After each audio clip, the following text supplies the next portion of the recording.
And we're live. Hello, hello. This is Nate Peo with the All In Podcast with Nate Peo, of course. I'm your host, Nate Peo. Super excited today because we are doing the All In Podcast a little bit differently. And I'm thinking this might be the future of the format. What we're going to do is we're going to have a little panel of some distinguished guests who are experts in their field, in their industry.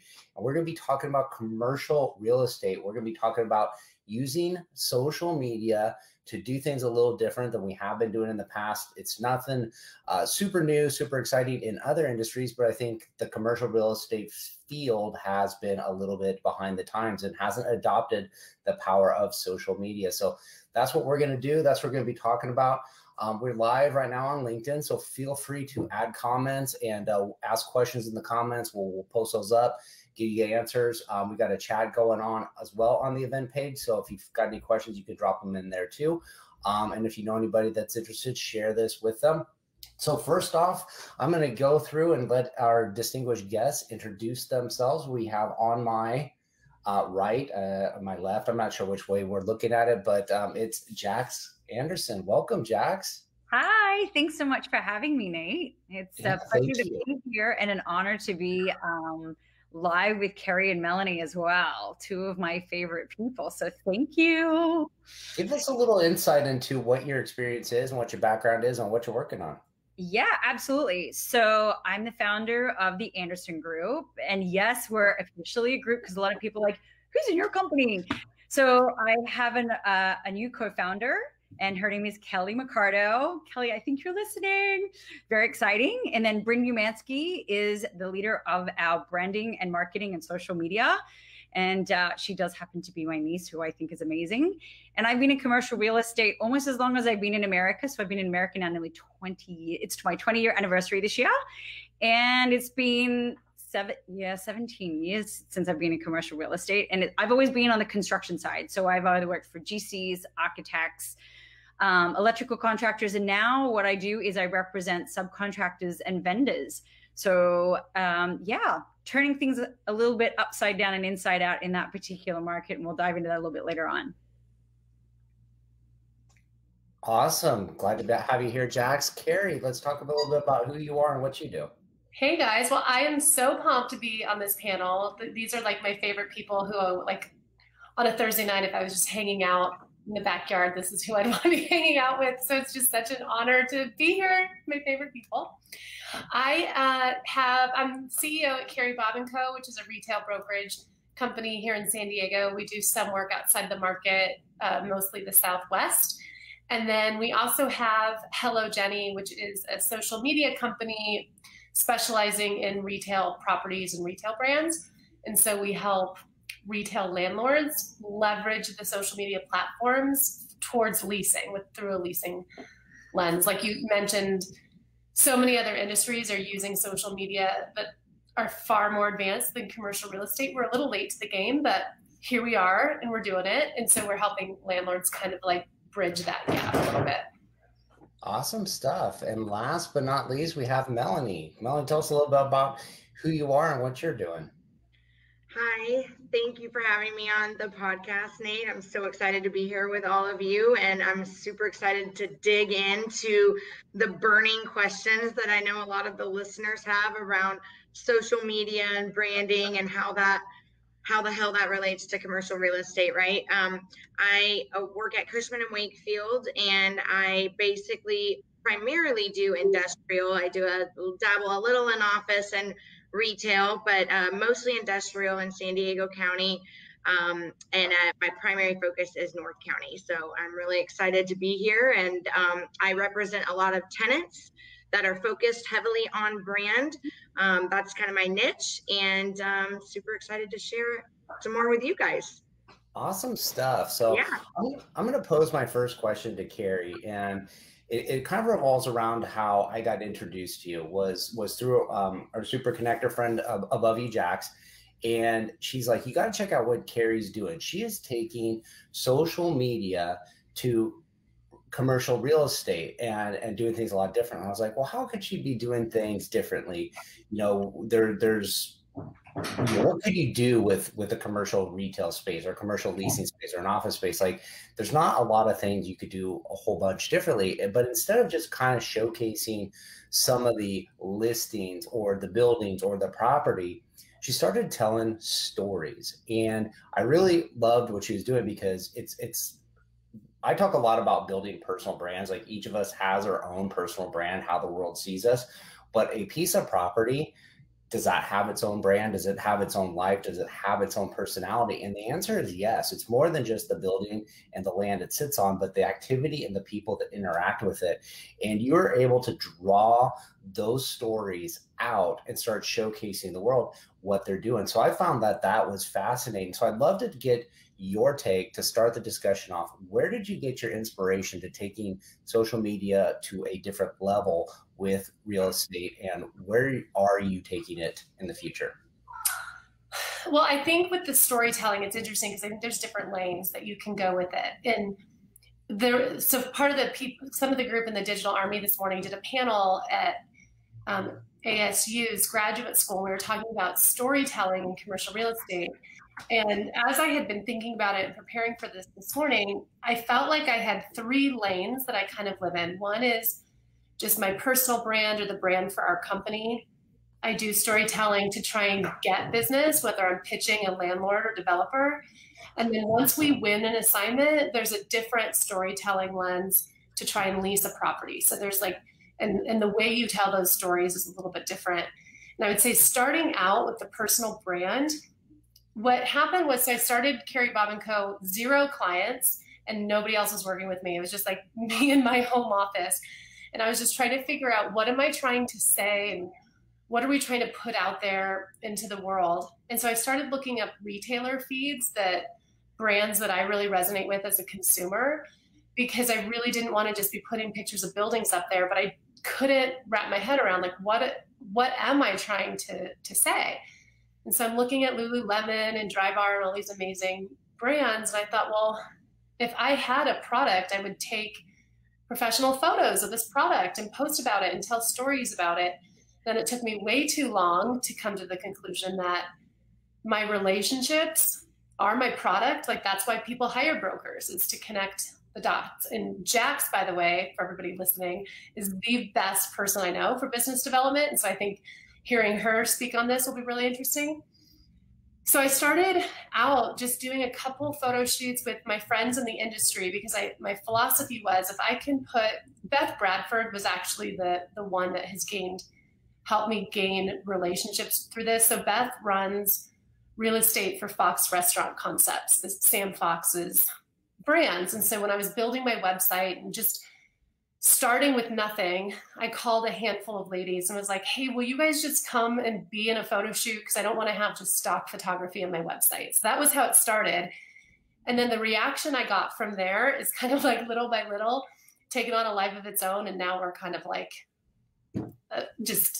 it's kind of insane how we're using images to convey stories. But what happened is people would look either at our Instagram feed or our website and go, oh my gosh, you know Beth Bradford, I worked with her 5-7 years ago. And it was an instant connection and an introduction. And so I was kind of doing that. And then the more you start doing that, the more you start seeing stories everywhere.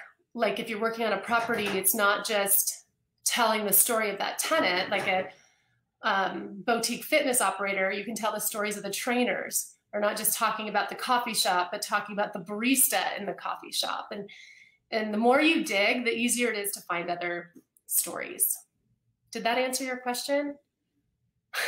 Yeah, definitely answer my question.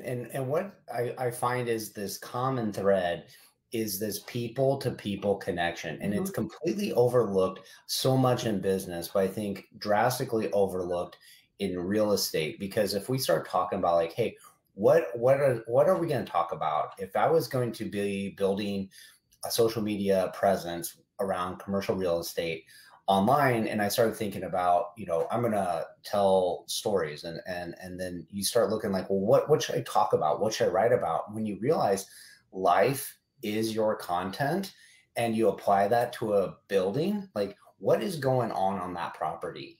There are groundskeepers keeping in good shape.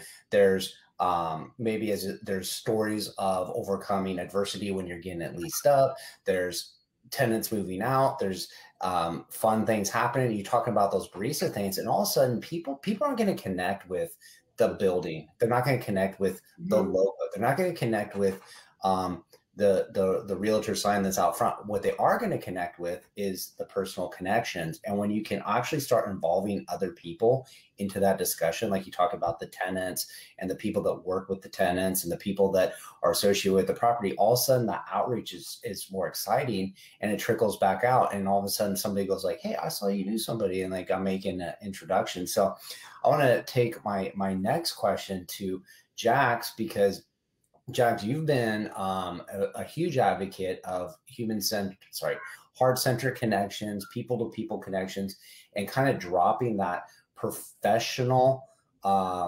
facade and merging it with who we are as a person. So how has that been for you, implementing personal branding, personal relationships into a business such as real estate?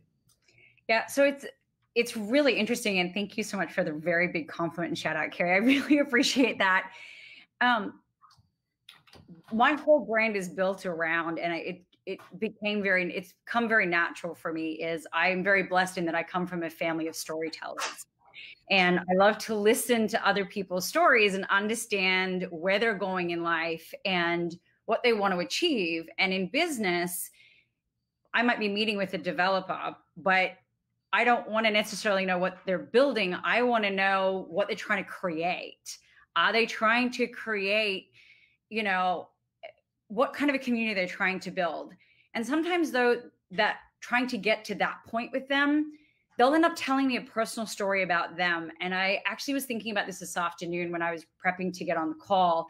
And I remember meeting this really big, giant CEO, ran this giant multi-million-dollar company.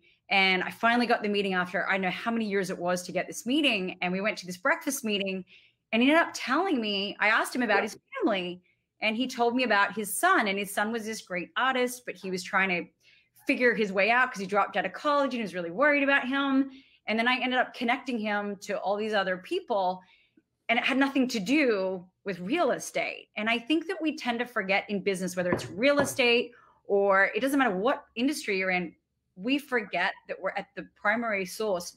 We're all human. We all put our pants on one leg at a time, and when you realize that we're all humans, and asking people who they are and what makes them tick, and understanding in being interested and genuinely interested in what they're saying, doors fly open.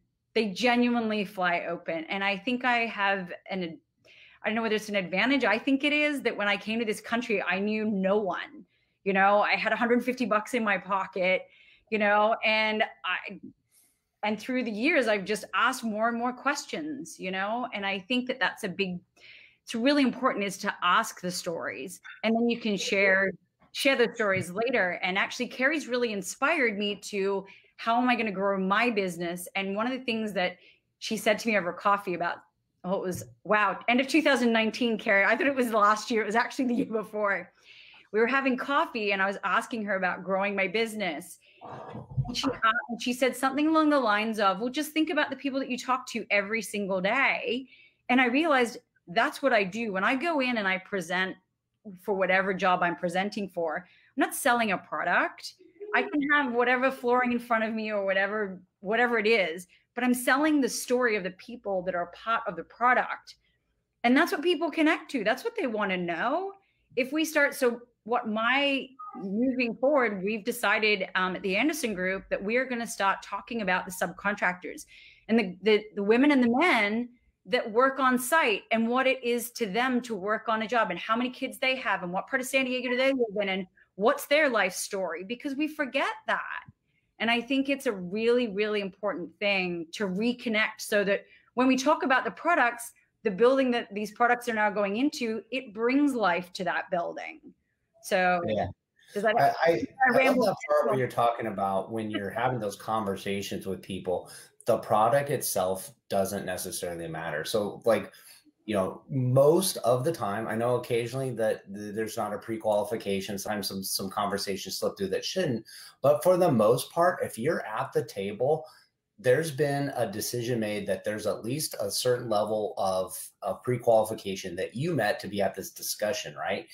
And you have a commodity, you're selling a product, or you have a property that's basically like, hey, what's going to be a better fit for you? And a lot of it comes down to is the relationship you have with the person on the other side of the table, looking out for your best interest and understanding if they're going to do what they say they're going to do. Now, there's going to be problems. There always, especially with real estate, there's definitely problems, but we know that the right people we trust will overcome, will do what it takes to get there and get us over the finish line, and they'll help us understand what's happening. So this industry that we've had has been a traditional, what do we call it? Handshakes and smiles and get out and pound the pavement to build those relationships. And when people go like, hey, I'm going to build a brand on social media, I'm going to start telling my story on social media, there's a bit of a pushback, I think, in our industry, just because it hasn't been done as much as it has been in other industries. And they say, well, there's no reason to do it. The business hadn't happened that way in the past, and we're going to continue doing the way we do things. And then bam, COVID hits. We're all restrained. We're not having networking events. We got to get out and we got to have those touch points with all the people. And so how do you do that? And then, Melanie, some of us that have, so nicely. What's that? I said you're teeing Melanie up so nicely. I know. Like, I'm like just waiting for the build up. So I've been like, thinking like, hey, people like us have adopted social media and see the power in it. Go, hey, what can we do to create a personal brand on social media around the job? Like, it's not just posting what we had for lunch or what we do or just showcasing listings, but it's really showcasing your expertise and who you are and what makes you uniquely you. And we have the industrial chick over here, Melanie, who's putting her personal brand there. And she's doing something I think is fantastic, is she's creating a name for herself around her niche, which is industrial real estate. And I want to ask you, Melanie, where did you start realizing that creating a name for yourself, a personal brand, is going to set you apart? And what are some of the feedback you've seen from people, good and bad, as you're creating it? And what's the future look like for you?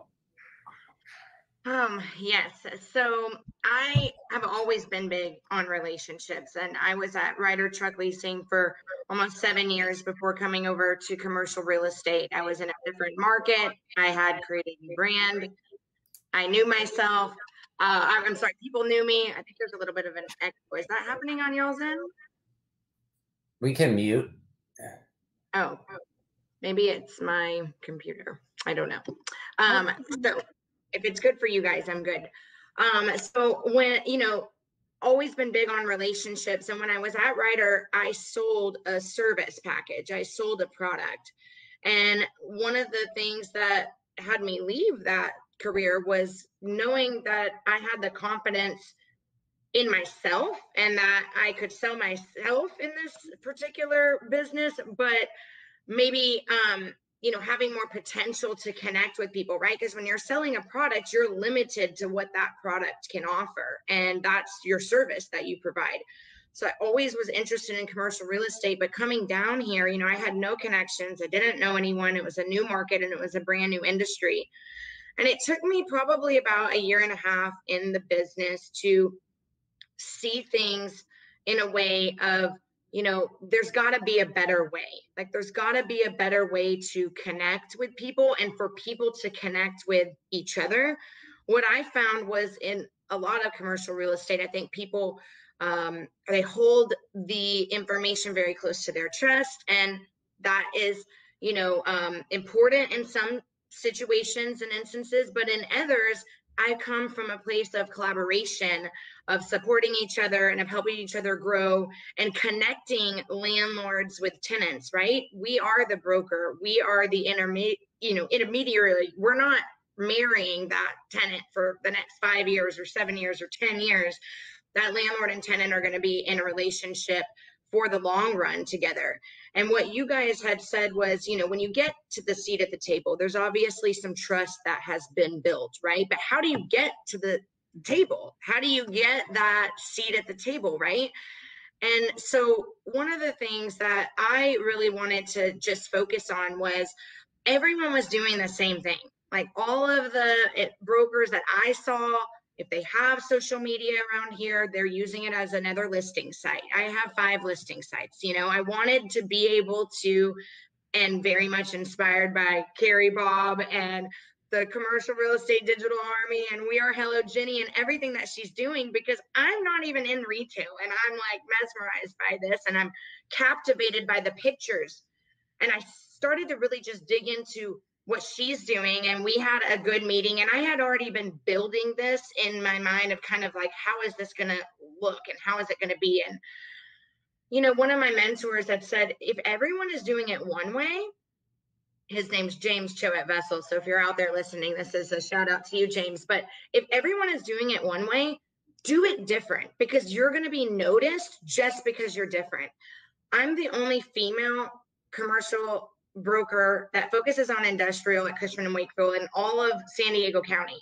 So I saw an opportunity to be different. And instead of, you know, kind of keeping reserved and doing things the way everyone's always done it, I started to build a brand and put my name out there. And I have some great people that have helped me be inspired. But it was really around like, if I can create connection with people, for them to see a light in a lens into who I am, my integrity, my character, the clients that I do business with, the feedback I'm getting on my posts and stuff, I have a better shot getting that seat at the table to then convey the message of how I, you know, have the trust with the client and I can create value for them, right? Because it's all about getting in the door first and getting that chance to give them the overview of all the amazing things that you can do from them.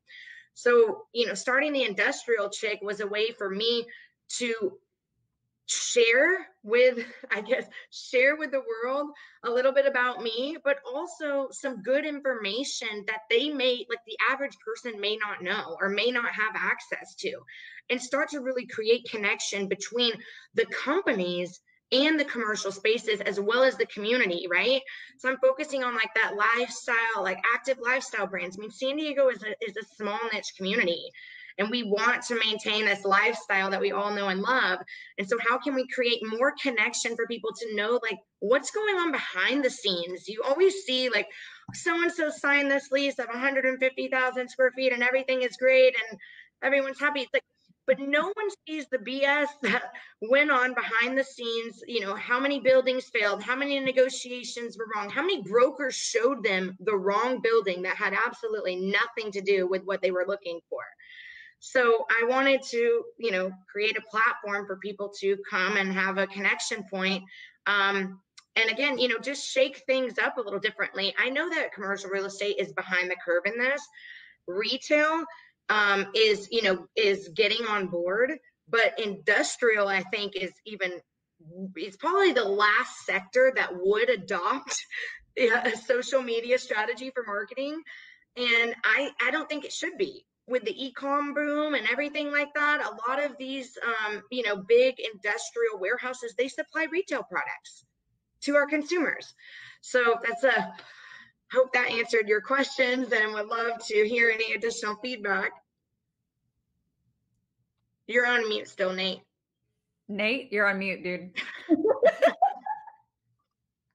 What I was saying is that was a fantastic answer. And, you know, a lot of people would say like, hey, I don't use, or I'm not that active on social media for my listings or for my real estate business, because nobody's going to go to my social media site and rent my space because of a picture of it or because it's listed. And I would say, you're right. It's 100% correct. Nobody's going to do a transaction because a photo was seen on social media of the property.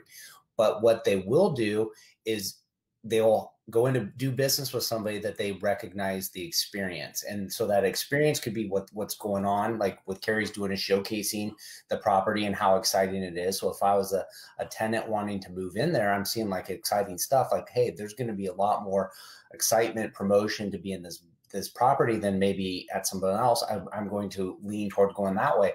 And then if you're a realtor or you're trying to create your own personal brand like you're doing, you're creating a very nice window into who you are and what it would be like to work with you. So, we've talked about this offline. We get frustrated when we work with clients, like, no matter what business you're in, you're going to have those one or two clients that draw a lot of energy from you. They're hard to manage and they're difficult to deal with. And chances are a lot of them aren't like ideal clients they take time away from the good clients. And so how can we find more of those people we really love working with? And I believe it's showing who you are up front, because right off the bat, I will know if I don't like you and don't want to work with you. And getting to know fast is huge. You want to get to know as fast as you can so that you're not working with people you don't. But then if you keep showing more of yourself, hey, look at me, look at these faults, look at these things I'm into, look at like I'm sassy, and look at this other stuff. And like if I keep saying yes, yes, yes, yes, yes, then there's like nothing to say no to. It's going to be a lot higher of a relationship that's built because everything just feels like more in alignment.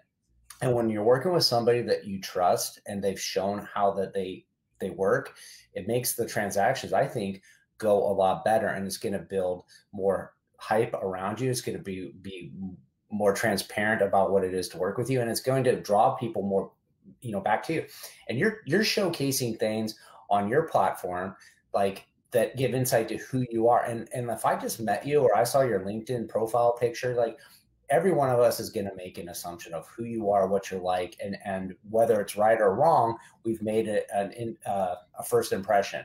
And so if I thought like, oh, she looked kind of stuffy in her picture, like it doesn't look like somebody I want to do business with.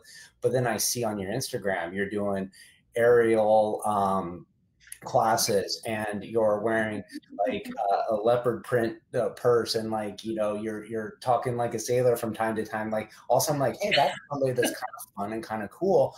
I didn't realize that she was like had these other interests, and I feel more relatable to you. So having that personal brand drops a lot of those barriers. And you say, well, you shouldn't do that because it's going to eliminate some people from doing business with you. And I would say the answer is good. Like, let's get them out of here, because that's going to free me up for room with people I do want to work with that are going to want to work with me.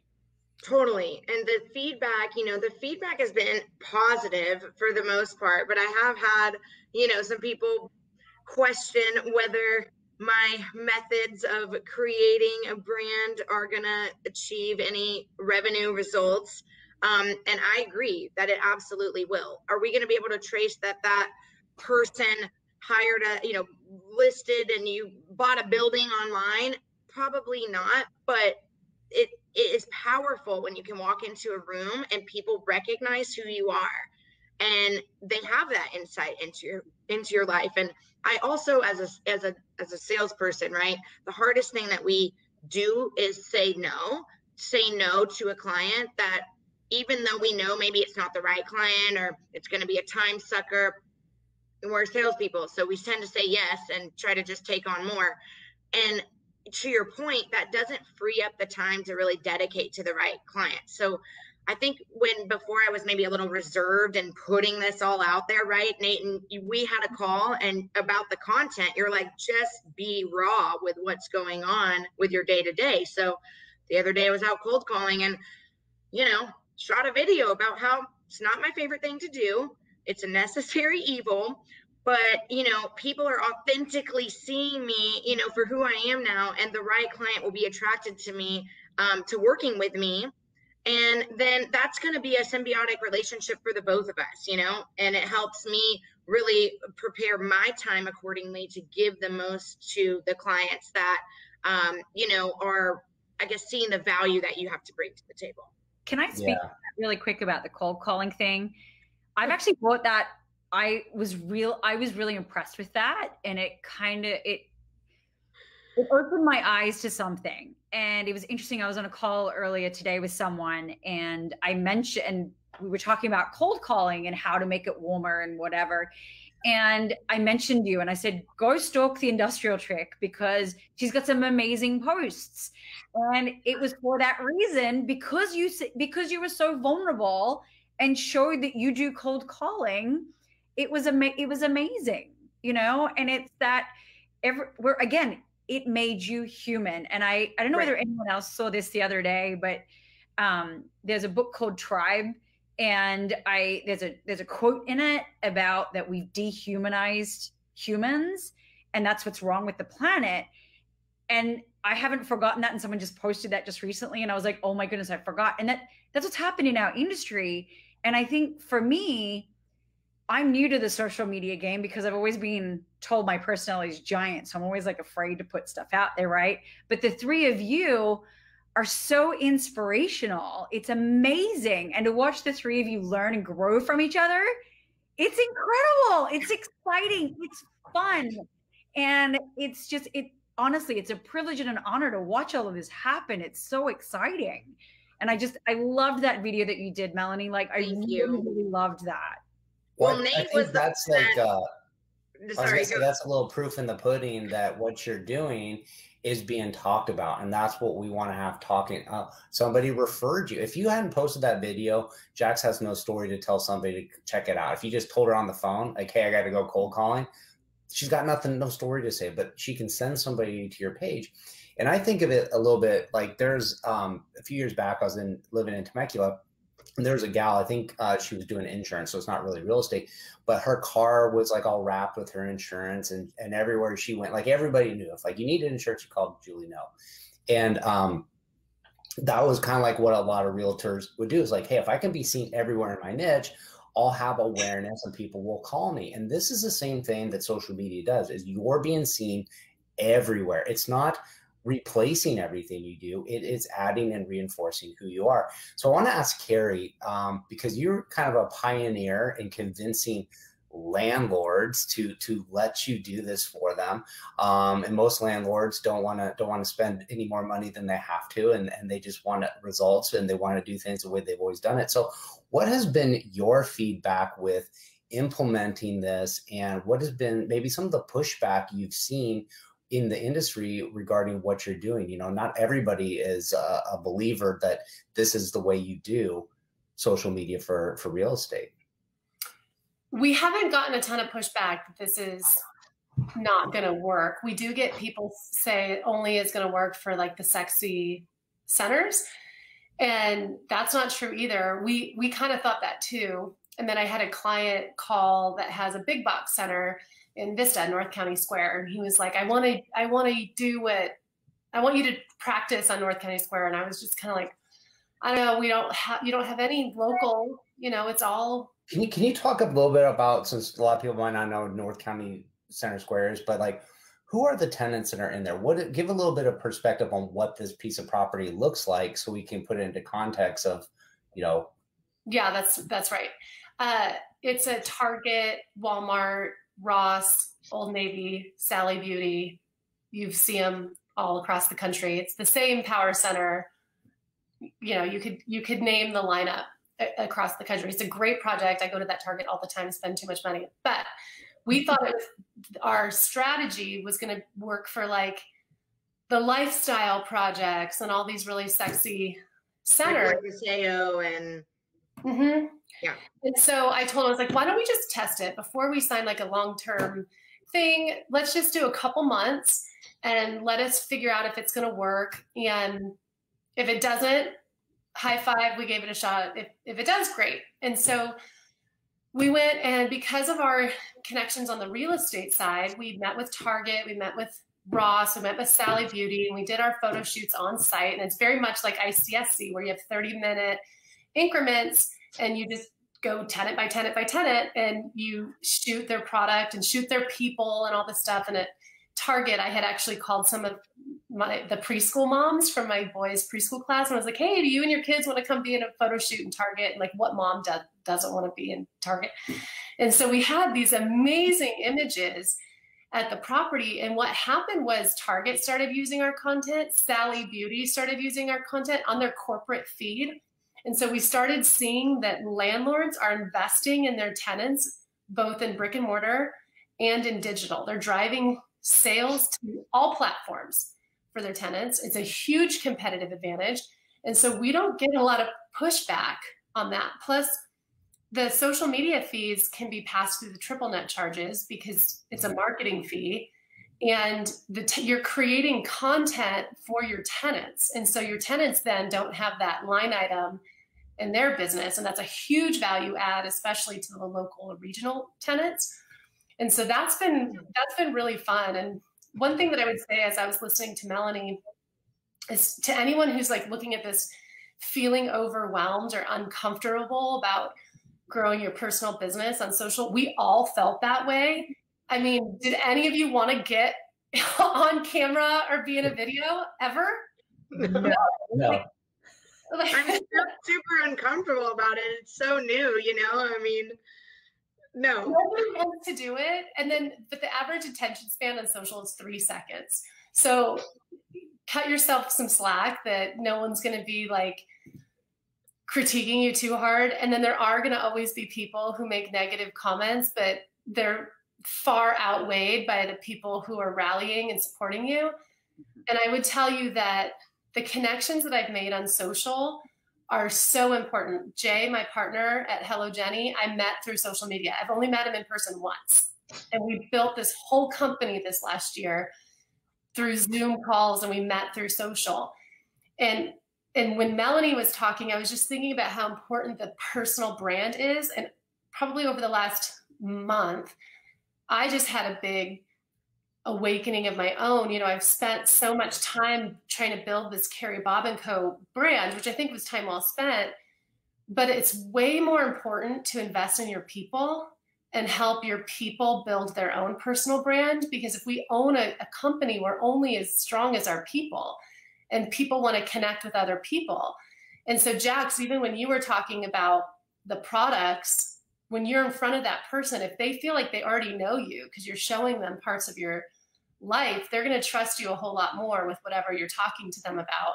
And I think that where Melanie's being vulnerable, that's a huge one. The biggest article or blog post, the most engagement we've ever gotten was I wrote on my top 5 biggest mistakes growing my business on social media. Like, everyone wants to see where we're tripping ourselves up. And I think that that's super important for your clients to see, because if you're confident enough to say, I don't really want to be cold calling, but here I am doing it, then they can trust you when you say, no, I'm confident in this. I know what I'm talking about here. So that personal brand is super important. And Doug Jerem, I see you, Doug Jerem, talking about the CRE Digital Army. And that's just a really cool group of people coming together and sharing best practices. So if you guys haven't heard about it, check it out. Doug's right. You know, you bring up a good point, is like getting started is sometimes the hardest thing, especially when we don't have a voice. We don't know how to showcase who we are. And we're hesitant, right? Like if you're working for a company, you know, that they're going to have a culture that may or may not be supportive of what you're doing. And you have to balance, like, you know, am I putting too much out there? Am I being too raw, too real? How do I balance this? And how do I prove it's who I am? And the thing is like, you just start doing it. Maybe you're just creating content that you don't even show anybody, just to get practice doing it. But the more you do it, the more the easier it becomes, right? And then you start sharing something. Like for me, I was afraid to talk about anything with an opinion that was more than like what I had for dinner or my favorite place to go get a beer, right? If it was anything personal, I didn't post it. And then I started posting a few things because I said, hey, if I want to be bigger, if I want to do bigger things, I can't play small. And if I'm holding myself back from my potential, then I need to push past whatever's holding me back. And then if I decide that this isn't for me, I can decide not to do it. But I'm not going to not do something because I'm afraid. So I started posting personal stories. And all of a sudden, out of the blue, people, like salespeople, because I was in purchasing, salespeople that I was avoiding because I didn't want to have to tell them no because I didn't want to buy their products, told me their relatable personal story.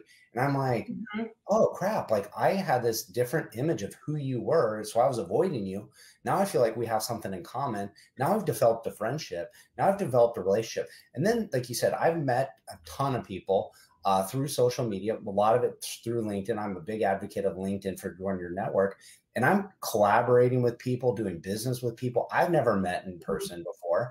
I've had relationships get strengthened because just from the simple fact of they show up every day and like my comments or like my posts or engage my comments. I'm like, also like have a little relationship going on with them. And so if you're going like, hey, especially Jax is in BD, business development, she knows this, like, hey, you want to have touch points with your clients so that you're top of mind when you have something, but you don't always need to be showing up at the office because I don't need something today. But how do you stay top of mind, let everybody know what's going on? We're not just putting up on social media like, here's all these projects, here's how awesome I'm doing, but we're showcasing little bits of our life that they can check in with and relate to, and then they can support it. So you know, I encourage everybody, like start off small, start building those relationships and let them evolve. And I had a question for Jax, and maybe it's going to come back to me, but it's around this, you know, kind of getting out there and building and developing those relationships. I'm going to backtrack a little bit with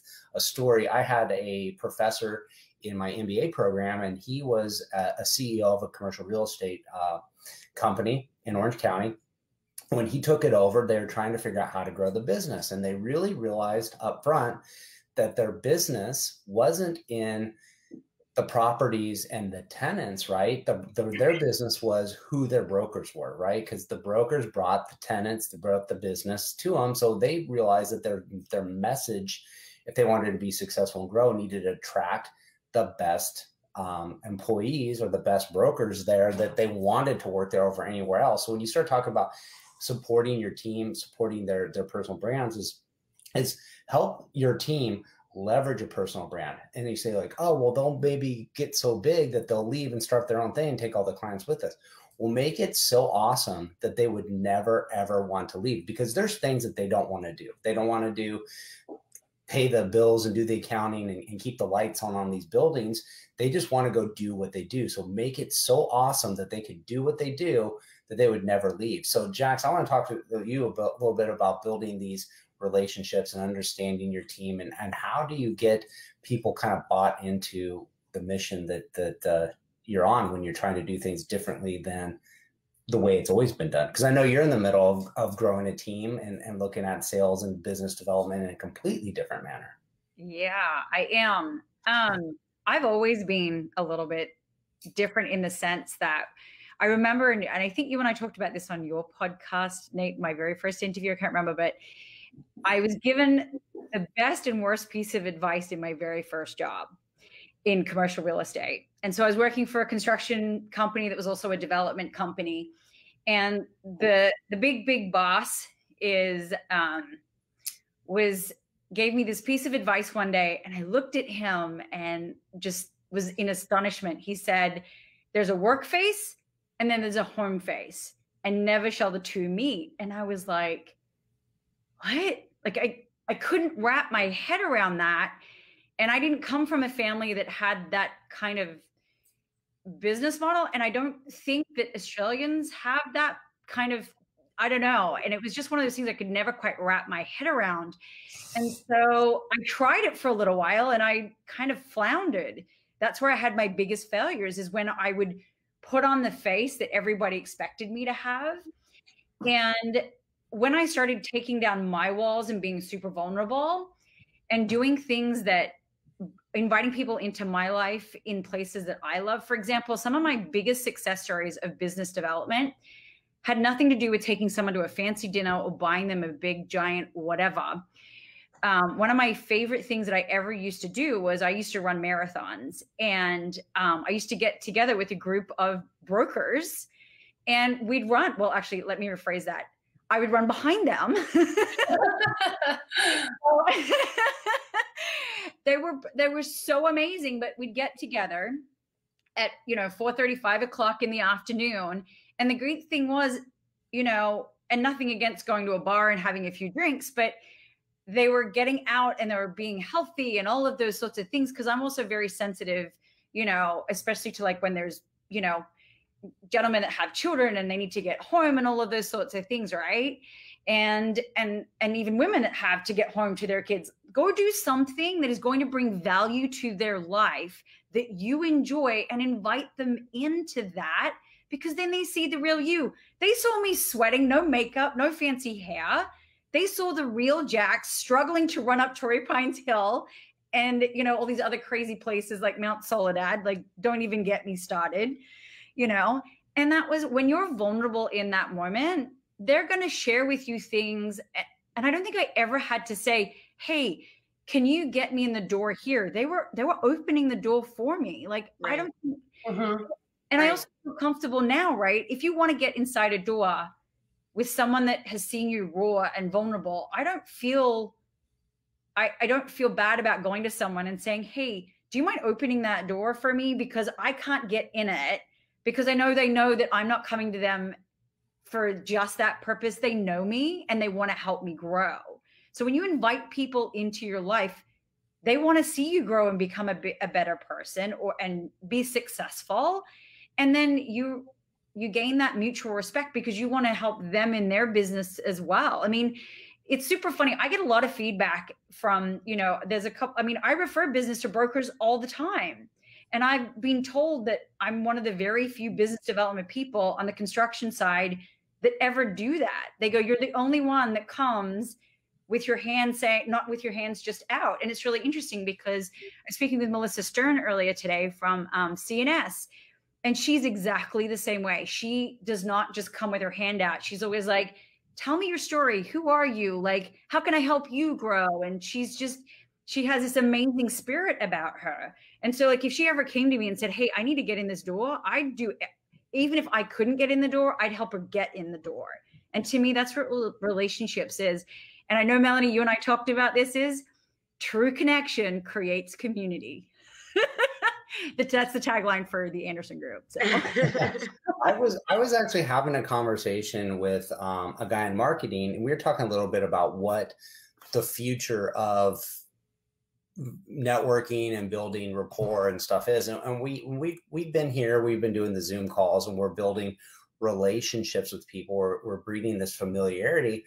But what he described that was missing was camaraderie, right? And the camaraderie is not necessarily like we have to be in love with everybody that we work with, but we're building people together, and we're under maybe like a little bit of stress or a little bit of pressure through like a sporting activity. Like we're aligned towards a common goal and we're struggling to achieve it. And then that brings these relationships a lot more connected, a lot more powerful. And those things you're talking about doing establish camaraderie, right? Those are the things that build true relationships. And when you build true relationships, those doors get open for you, because it's not like, hey, my business development person over here, Jax, wants some more business. I guess I'll help her out because she kind of helped me out. But no, it's like, hey, I want to see these people succeed. I want to open doors for them and get them out there. I know we're getting a little bit into the personal relationship side from social media, but I think those two are so entwined. If you're doing social media right, you're giving personality to that brand. We're not just posting random stuff up there that just kind of highlight who we are, but we're being authentic. And there's a lot of talk about what is authentic. And authentic to me can be what you feel comfortable with. Like if you want to share everything about your day-to-day at work, but you don't really want to share like what goes on at home, that's okay if that's who you uniquely are. But don't be somebody sharing things that's not uniquely you, and you don't come across that way in person. So when I meet any one of you in person, I know that the way you represent yourself is how you're going to show up in real life. It's not going to be a fake persona that's a different person. And I think that's really what building a true, authentic personal brand means on social media, is showing the world how you show up every single day. And we talked about being in the narrative of your story. Like everybody has a personal brand, or every piece of property has a reputation, whether you believe it or not. And sometimes that reputation is irrelevant, unknown, indifference. And those are terrible, terrible places to be. You'd rather be hated than to be irrelevant and unknown. When you're in a business, it's all about being seen and making deals. So, Carrie, how do you kind of differentiate yourself, you know, and tell that story with taking that concept to a property? I would say there's a lot of commercial properties hanging out in that space right now. And it gets me really excited because there's so much opportunity for people. The properties are relevant. It's just the perception, right? And so there's an opportunity to bring out the best in it. And before I go into that, I just wanted to give a shout out to Cushman & Wakefield, because Melanie, I think it's awesome that they're letting you run with the industrial chick the way you are, because so many of the larger commercial firms don't let their brokers have their own personal brand. They have to stay under this umbrella. And so I think you're crushing it. And I just a huge shout out to them, because I think it's awesome that they're supporting you in that. And just so going back to the properties and how you pull out the best in it is, it's really finding what makes it special, just like any person. And part of it's the being vulnerable, but it's engaging the community, the existing tenants, and also prospective tenants. And so you can ask the community what they want to see there. Like in one asset that we work on, we need a really great coffee shop. And so we're taking polls. We're like, what do you want to see here? We're involving influencers. So if somebody's face is in an image, if there's a person in an image, you get 38% more engagement. And what that means is like that person's audience is now engaging with your audience. And so the more you can engage with different people outside your already core follower base, the more you're exposing yourself or your property. And so we try to do that with influencers. If we're going to do a photo shoot on property, we look up hashtag. Like one of the properties we have is in Northern California near Walnut Creek, and the town's called Danville. And so we look up Danville moms or Danville influencers, and we found a couple mommy bloggers who are adorable and they support small businesses. And we just said, hey, we have a cold stone in the project. If you bring your kids, we'll cold stone on us and we'll give you the images. And now they're our biggest fan. We've told them that if they bring us perspective, we want a bike shop and a coffee shop, they make an introduction, we'll give them a finder's fee. And so they're being super helpful with us there. And then one other point I wanted to mention, when you were talking earlier about just the ROI of social media, Mike Mogerman owns a boutique retail brokerage company in Southern California. And he was sharing the other day that they track all of their leads and how every lead comes in. And in 2020, 30% of their deals came from social media. And it's because of what you were saying, Nate, that people feel a connection with them. They might ask a question, like it could be about what the vacancy rate is or something like that, but they trust the expertise and that Mike's approachable, and all of that stuff matters. And they're growing that this year. And so you might not be able to have a specific touch point, but if there's a connection through social, it's driving real deal. Like it is going to the bottom line. Like so many people are saying, you really can't track the ROI of social. Yeah, you can. I mean, it's bringing in real dollars.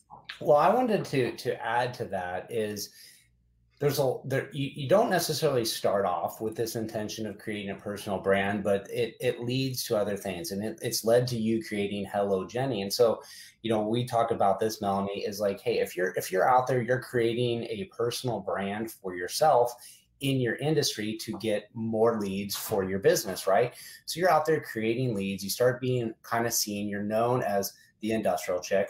And then there's events, there's trade shows, there's local, there's national trade shows that go on, and they're always looking for people that are influencers and speakers. And they say, hey, you know what? We want to bring somebody in to talk about social media. Like, who are we going to do? Well, of course, the people that are creating a good personal brand. So they bring you in, and you're a speaker at a high level show. And now it's added credibility to who you are and what you're doing. People that you wouldn't have been introduced to otherwise start seeing you. So now you're getting exposed to maybe more potential leads. But then somebody else comes up to you and says like, hey, I'm doing industrial real estate in Scottsdale, Arizona, or Nashville, Tennessee. Like, can you show me how to do this? And then all of a sudden you're able to diversify a little bit of where your income comes in. And then you start being known nationally as helping other people create personal brands. And then that flows back to you because they go, who's the one that knows everything there is to know about industrial? Well, the industrial chick is, you have to go talk to her. So all of a sudden, like, everything is everything, and it all points back, but other opportunities occur because you have a brand, right? And you want to get your message out. You want to talk about real estate. You want to go on podcasts. Like, people are going to be more apt to allow you to come on, talk about what you're doing and how you're doing it when you have a brand. Everything reinforces everything. But even though you go like, hey, is it detracting from the core business, which is leasing properties and taking care of your tenants? I'd say no, because it's going to drive more business back your way. And the people that are working with you are going to stand behind your reputation, everything you're doing. So I'm a huge advocate of letting this universe kind of like come into your world and seeing what develops. And you never know, like, you didn't have intentions, Carrie, did you, when you started your business, that you were going to create a social media marketing company? Well, and let's talk. Oh, go on, Carrie. Go on. Just hearing you talk, Nate, it reminded me of something I read in a Susie Orman book, like, I don't know, a decade ago, about just managing your own personal finances. And she described money as like water. And if you try to hold it really tight in the palm of your hand, you can't really hold that much water. But if you leave your hand open, it'll flow freely through.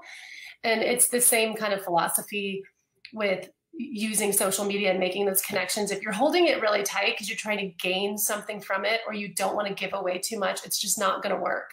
But if you allow yourself to just relax a little bit, and there's a difference between being authentic and oversharing. Like, you can still be authentic, but still have personal boundaries. And that's a whole nother topic. But there's something to be said for just being open and letting it flow through and letting just people see who you are. I mean, if you're just at your desk making calls, every call is one touch point. For every post you make, it's exponential. And so there's so much opportunity that if you're scared to post or scared to make that jump, you're just holding on like this. And there's so much opportunity that could flow through you if you just kind of relax and go into it a little bit and tread lightly. Like, nobody's telling everybody to jump in and start doing a LinkedIn live right away, which I know not all of us are Nate Peo, but just, dip your toe in the water and take it easy. And the water's fine. Just come on in. Yeah. Well, Nate, you had to dive into that a little bit, though. Carrie and me actually had a conversation about this when she met Jay, right, at One Paseo, when we were helping her do a video for content. And I had been doing the industrial chick for a couple months, and I had a little bit of content, but I needed more content. And I'm obviously fascinated by just y'all's level of content. It just keeps, the bar just keeps raising, for We Are Hello Jenny. And I mean, Carrie was like, we're thinking about possibly, having people like me that want to get going more. We come and we help have a service where we can help you plan your content. We can do the photo shoot. We can sit down with a scheduler, because I know it's a new world for me. It can be a little overwhelming at first. I don't want anyone to get discouraged. If anyone's listening and they're interested in this, please reach out to one of us for it, because it's super exciting. But I had the same thing with Carrie, and I was willing to pay her.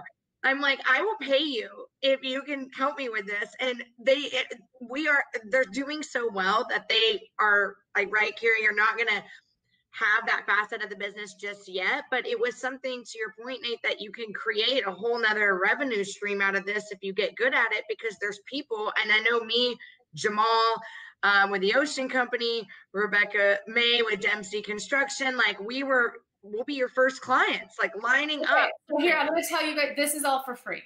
This is like the best thing that you can take away. No one can be you better than you. You could pay me to run your social handle, and it's not gonna be the same thing, and it's not gonna be authentic. And the year that I took off of brokerage, where I was just studying social media, like, how do people drive revenue through social? and I paid, I think it was like $1,200 to do the Instagram domination course through Founder Magazine, which I highly recommend if anybody's willing to invest that kind of money. But one of the things that he said in that course was, I know a ton of entrepreneurs crushing it on social media, and they are all running their own handle.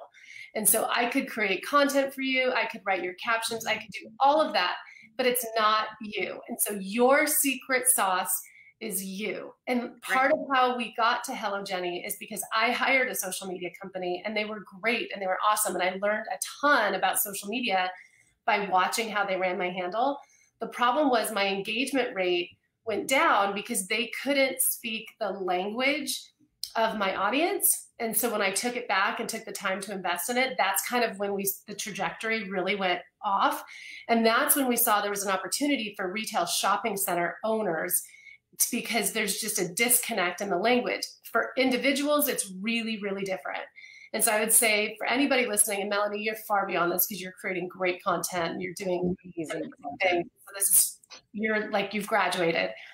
But anybody listening, the best thing you can do is just start creating your own content. And the bar does keep getting higher. You get better and better and better, but it's you that makes it really, really good. So that's very true. And I would add to that, like, it's always going to be you creating the messages, but you can get to a point where it's hard to manage. And that's where you look for a little bit of help with some of the back end stuff, somebody that's helping you. You know, if you're creating content and needs editing, they're doing that for you, or they're putting it out there. They're helping you schedule it. They're helping you post. They're helping, you know, follow up with some of the conversations and keeping them tracked and keeping you on track with following up. But, you know, Jax, you've been an expert at showing people how to be their true self. You know, what can you add to what Carrie and Melanie have been talking about with showcasing their authentic human self? Well, I'm about to jump into social media. What's ironic, and it's no surprise to anyone that really knows me, is, of course, I do the podcast and the live events before I do social media posts. Like, I'm sure it doesn't come to a shock to any of you on this. I'm not letting you off the hook anymore, though, Jax. Like, after the whole thing, I'm like all over you. You've got to start getting on there. I know. And the great thing is my co-founder, Kelly McCardo, is going to be holding me accountable as well, because we've decided we're going to set a date to do the next photo shoot, because I've already got my other photo shoot and I'm setting all of that up. And I was actually on Planoly right before we jumped on call. Yes. You know, I can talk a lot about authentic self, but I think that's, you know, showcasing that in real life, if you will. But when it comes to social media, the three of you are teaching me everything. I mean, and this is no joke, but when I'm struggling for motivation and when I feel like I need to learn something, I'll stalk certain people, including the three of you, on social media. Like, okay, I need motivation. Like this morning, Nate, I told you, I called you. Like, your post could not have been more timed today if you tried. And I love seeing pictures of you, Carrie, with like your hair in a ponytail and your kids running around. And I'm like, oh, like, this is just so amazing. Like, you're a mom and you're doing it all. You know what I mean? Like, it's like, you know, and Melanie, the same thing with you. You have a family yourself, and there's pictures of you videos of you cold calling. And then there's pictures of you doing aerial yoga. And then there's pictures of you relaxing with your family. And I'm like, okay, now I'm really motivated. Well, I want to point out too is what Carrie said. Like, you just got to get started, and part of getting started is where you're comfortable with. And so, you know, being on podcasts, being on LinkedIn Lives, that having conversations with people that can be repurposed as content is a starting point. And if that's where you're the most comfortable, start there. You know, if you're the most comfortable writing text posts, start there. You want to do photos, start there. If Instagram's your thing, start there. LinkedIn's your thing, start there. TikTok's your thing, start there. You know, those are places where you can see and grow. Now, I'm going to advocate for LinkedIn, because LinkedIn, I believe, has a lot of room to grow organically, where you have to pay to play and do ads on Facebook and Instagram. But if it's not your thing and you're not ready to go there, it doesn't serve you to do stuff that isn't in alignment with who you are. And, you know, TikTok's another one. It's a little bit controversial. People are for it or against it, but it's another one you can grow organically. You can create a unique brand around yourself. But then sometimes those things, like I said before, they're not the end all be all. Like, they are an outreach of who you are to get people to have a conversation with you somewhere else. So we're not looking for somebody to go buy what I'm selling because they landed on my LinkedIn post. We're looking for them to, hey, I have familiarity with that person. I'm going to have a conversation with them about what they're doing. And maybe that's going to lead to further discussions and turns into some business. So with that, I know we're kind of up here on the hour. So I want to circle back and maybe get everybody's one takeaway on what should people in the real estate world be considering with social media. And we'll start with Melanie. The number one thing that I recommend is to not wait till it's perfect. I am 100% a perfectionist, and that's what I did. I kept waiting and wanting to grow it more and birth it more and make it be this perfect thing. And I just, mentor after mentor was like, do not wait till it's perfect. Just get started. It is going to evolve. And the other thing I would say is just know that it's going to evolve. Know that the first couple posts that you get out are not going to be the end all be all. And no one even going to scroll down to the end after you get a bunch of posts anyways. But just not overthinking it, getting someone that you can maybe bounce an idea off of quickly before you put something out there. If you're feeling nervous, is always good to have, but just don't wait till it's perfect. If you're thinking about getting started, get started right away. Like, commercial real estate is already late to the game, and you could still be on board to be a pioneer in the social media world and be a disruptor to do things differently. So if anyone needs anything from the Industrial Chick or me, please reach out. I'd be happy to help. Jax, what about you? That I want to be like the three of you when I grow up by the end of March. You will be. So my takeaway is that I need to sit in front of my laptop and get some stuff posted. I've got the stuff sitting in Canva. It's got to go into Planoly. So my takeaway is to just be like Nike. Just do it. Just do it. Carrie, I'd love to get your take here. I would say pick a platform and own it. Just start with one platform. Don't try to tackle all these different platforms at once.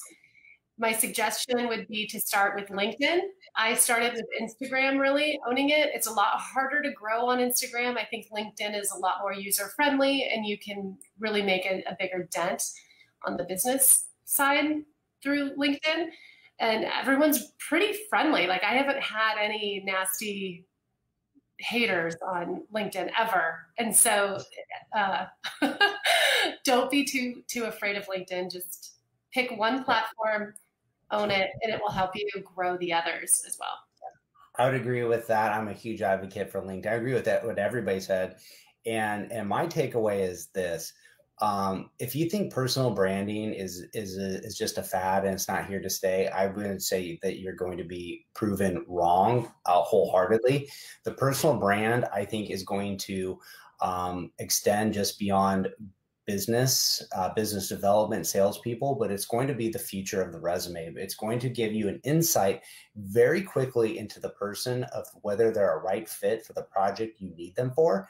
And if you're not creating a personal brand now, if you wait 3 to 5 years, it's going to be that much harder to stand out as an industry thought leader. Right now, specifically in real estate, nobody's out there. I mean, there's a few people, but essentially nobody's out there creating a personal brand, carving out a niche for themselves to be thought of as a thought leader. And like you said, you can be revolutionary, you can be disruptive, you can go out there right now and build it. And if you wait 3 to 5 years, other people are going to swoop in and take that. This is like literally like open free real estate. This would be like, could you buy land on, Laguna Beach in, the 1900s? Like, this is. Okay. On that note, everybody has to get on Clubhouse. Is everybody on Clubhouse? Yeah. Clubhouse. Because that is like oceanfront property real estate in social media right now. That's another big time. Everybody should. And if you need an invite, hit me up. I've got some extra. I have some. I actually got 3 too. I have one too. So that's my takeaway is don't wait till it's too late. You know, I've done that in the past where I didn't grow an Instagram brand or I didn't grow my Facebook, and now you got to pay ads to play. Like right now is the chance to go out, build that unique version of yourself that show the world. So I loved having you guys on and chit-chatting about this. I'm going to encourage every one of you that's listening. If you don't know Carrie, you don't know Melanie, don't know Jack, you don't know myself, reach out, connect, say hello. We want to have conversations with you. And if you do talk to anybody, let them know you heard about them on the All In podcast with Nate Pale. Please give our show a subscribe. If you're watching it live, we also put this up on Spotify. We put this up on iTunes. It'll be there in about 24 hours. You subscribe to the show, search it, All In Podcast with Nate Pale. Love doing this and look forward to having more of these panel discussions. I think we're going to get a lot more deeper into topics and have a lot more takeaways. So these are some of the pioneers in relationship building and stuff. So Carrie, will you get us a picture so we can post we have to get our content in, right guys? We've got to get our content in. All right, here we go. Nate Pale. Awesome. Thank you, everybody. Thank you so much. You guys are amazing. It was nice to be here with you. Thank you so much.